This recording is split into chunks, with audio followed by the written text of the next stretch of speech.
Assalamualaikum warahmatullahi wabarakatuh. Bismillah, alhamdulillah, Allahumma sholli ala Muhammad. Yang terhormat Bapak Dadan Setiawan selaku dosen mata kuliah pengembangan kurikulum.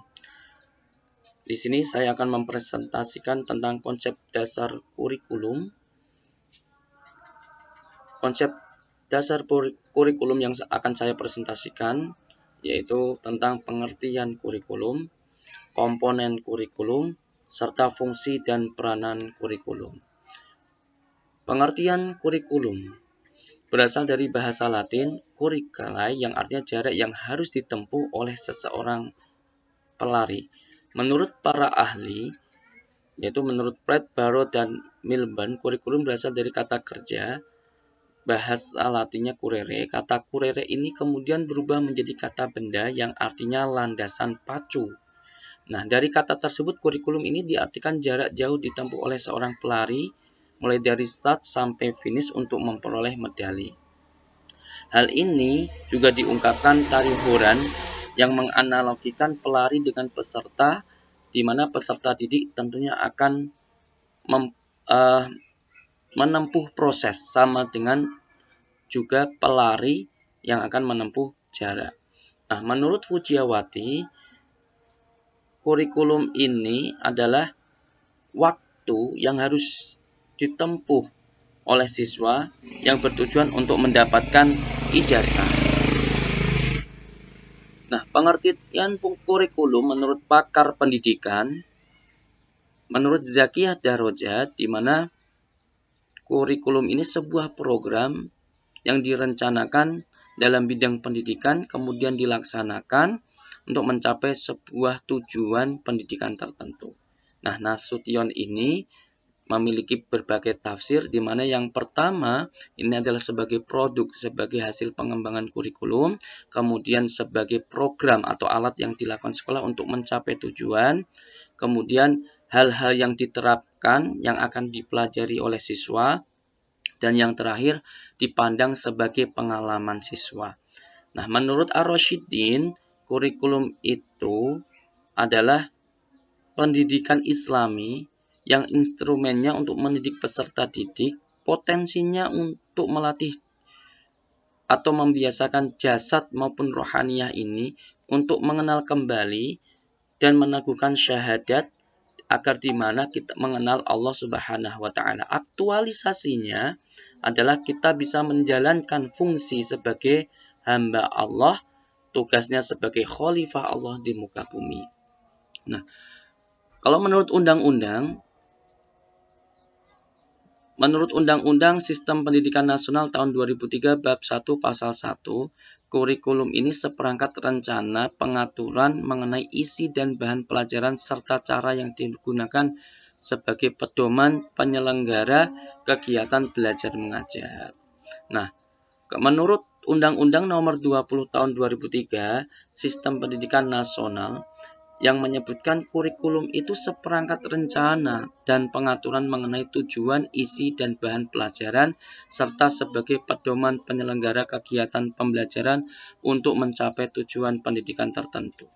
Jadi intinya, kurikulum itu adalah bagian dari sistem pendidikan nasional melalui seperangkat rencana pembelajaran yang meliputi RPP yang sekarang itu modul, silabus, prosem, dan prota, serta isi dan bahan pembelajaran, sehingga di mana mewujudkan tujuan pendidikan di sebuah instansi maupun pembelajaran, kegiatan pembelajaran itu sendiri. Artinya guru dan murid di materi tertentu yang ingin dicapai.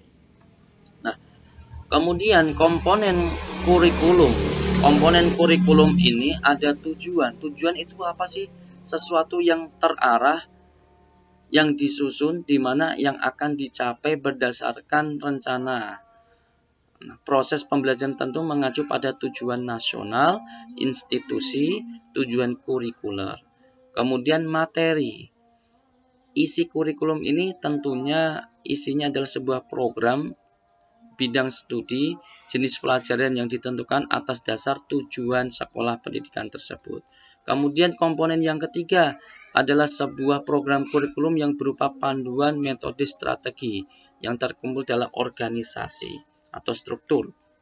Kemudian komponen kurikulum itu tentunya harus ada evaluasi. Tujuannya apa?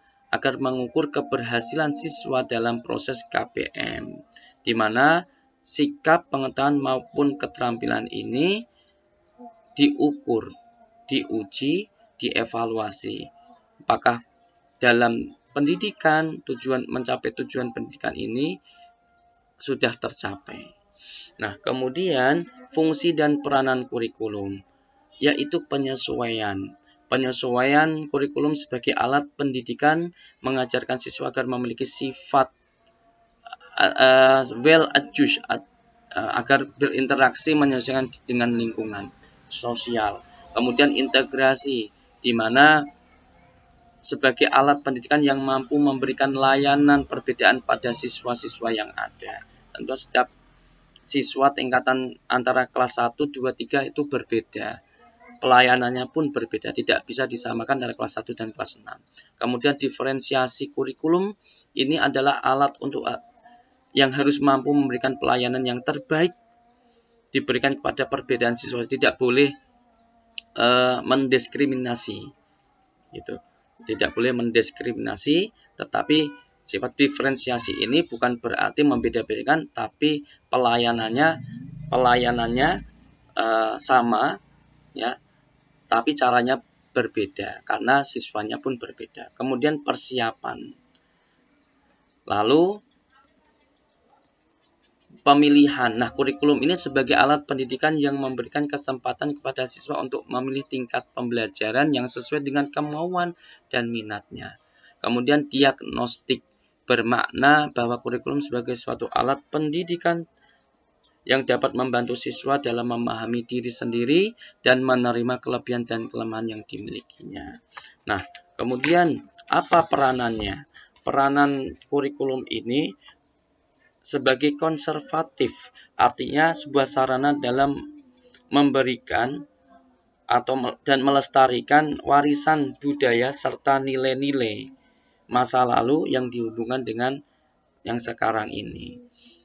Tentunya akhlakul karimah, kemudian sebuah budaya-budaya tradisi yang kearifan lokal dilestarikan. Nah, itulah salah satu fungsi dari atau peranan kurikulum. Kemudian kreatif, mengajak siswa, murid, serta guru untuk kreatif karena perkembangan zaman itu sendiri. Lalu bersifat atau berpikir kritis terhadap situasi. Nah, inilah fungsi dan tentu peranan kurikulum dalam mencapai tujuan pendidikan di Indonesia, di institusi maupun di kurikuler. Terima kasih atas perhatiannya, dan dari saya mohon maaf apabila dalam presentasi masih dalam banyak kekurangan. Assalamualaikum warahmatullahi wabarakatuh.